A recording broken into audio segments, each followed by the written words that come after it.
யூத்னா அப்படித்தான் இருக்கும். ஐயோ சாமி வேற டேய் கூட்னு போங்கடா. ஜூஸ் நம்ம வந்து பாத்தீங்கன்னா மவுண்ட் ரோட்ல இருக்க பிலாலுக்கு சாப்பிட வந்திருக்கோம். ஸ்டார்ட் பண்ணாங்க போலாம். அங்கிள் ரெடி ஆயிட்டாங்க.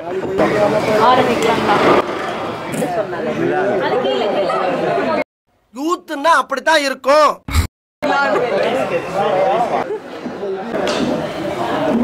ஐயோ சாமி வேற டேய் கூட்னு போங்கடா.